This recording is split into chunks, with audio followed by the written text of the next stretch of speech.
Kyle Hickory, Tactical Fatness here. Just wanting to say that today's Beerside Chat is brought to you by a very special friend we met today at Harpoon Brewery, Neil.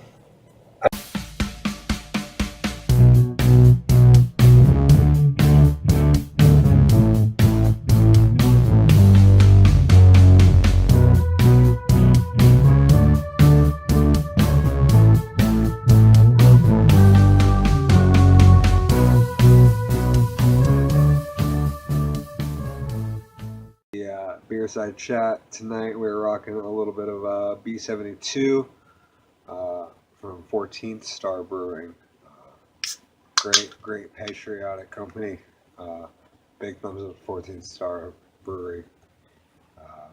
Great beers, great people. American as fuck.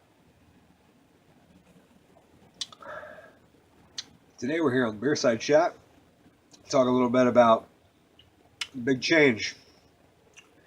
The first question anybody tries to ask me when they realize that I'm the guy in those photos, that I'm the guy that lost 100 pounds.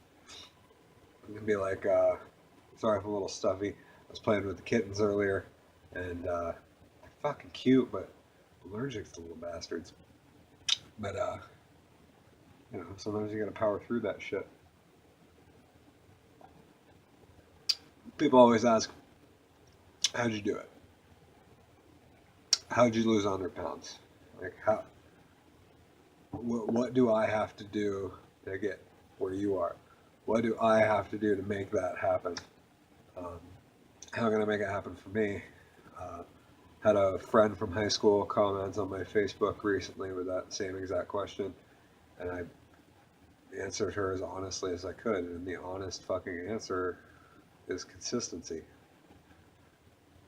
Consistency in work. And consistent work. That's how you change yourself. Basically, we're going to break this Beerside Chat down into a couple different segments. This will be the first multi-episode, first series within a series, let's call it, since the Beerside Chat is a series. This is going to be a mini-series in the Beerside Chat.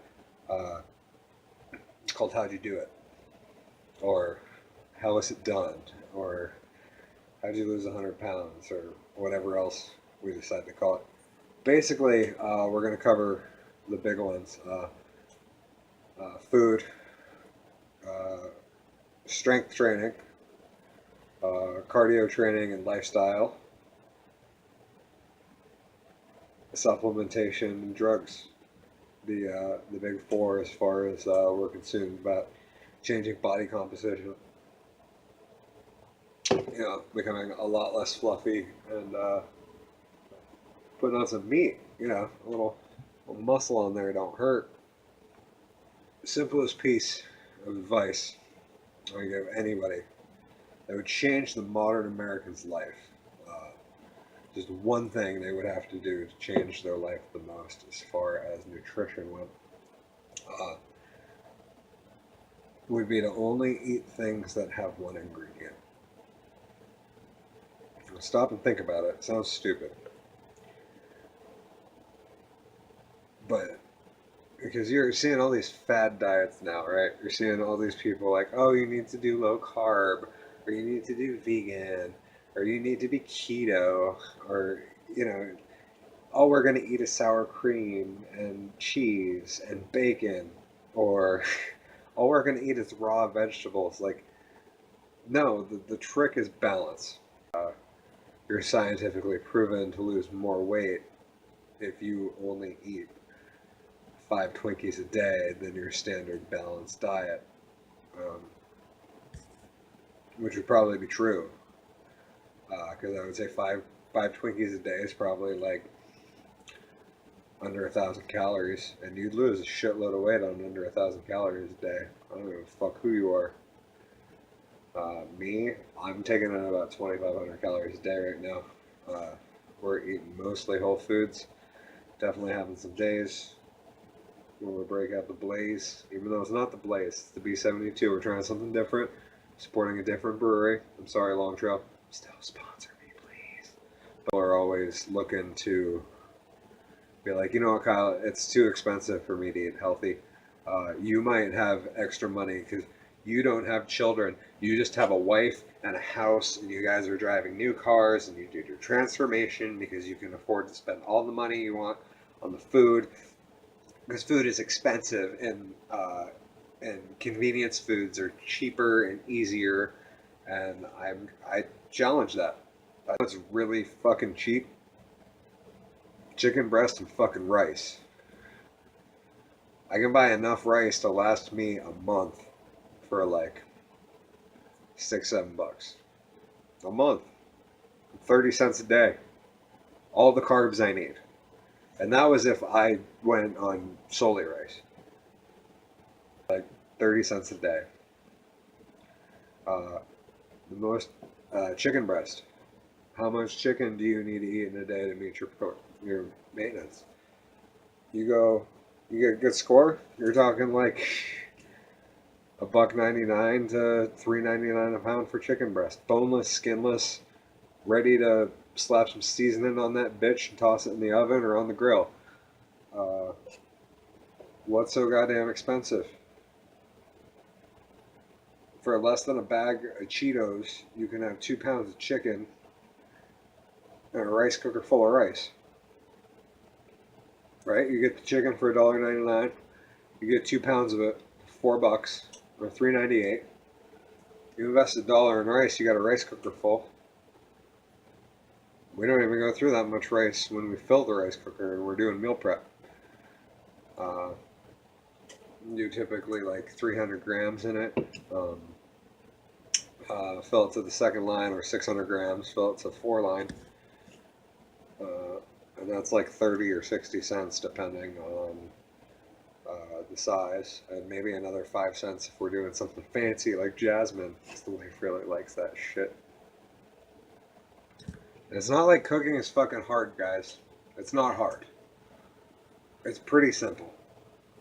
I work in the service industry. I get that a lot of people make it want to seem like it's super fucking hard to cook food.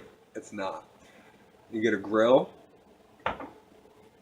you put some salt and pepper on your food, you get your grill hot, maybe put a smidgen of oil on it, just lube it up a little bit, you put it on the grill, turn it over. You go buy a $6 food thermometer, you stick that in there, make sure it's the right temperature on the inside. 165 for chicken. FDA says 165 for pork, but we usually pull ours like 155. Talking 165 for turkey, and then depending on how you do your beef, you can get as low as like $1.05 on that, depending on what you're looking at. Anyways, the point is, it's not hard. Stick a thermometer in something, see if it's done. Super easy. Putting rice in a rice cooker, super easy. If you don't have a rice cooker, putting rice in a pot with some water, bring it up to a boil, let it sit, turn it down to a simmer for 20 minutes, leave it covered. What's hard about that? What's difficult? What's time consuming? It's not hard. Meal prep isn't hard. For $1, you can get a bag of vegetables you can microwave in the microwave, and you got veggies. I eat one every day for meal prep for work. Work makes me some chicken. I get my chicken there because we get lunches. They allow us to get a lunch, which I'm very fortunate about. It's part of one of the benefits of working in the service industry. One of the few benefits of working in the service industry is that you get fed on occasion. But they get me chicken. I do like a cup and a half of rice and a bag of vegetables for lunch with my 6 ounces of chicken breast I get from the kitchen and a side of yellow mustard, and I post that shit on Instagram all the time. So anybody who follows me there or works with me who's seeing this already knows that shit. But it doesn't have to be hard. And it doesn't have to be expensive. It can be really, really cheap.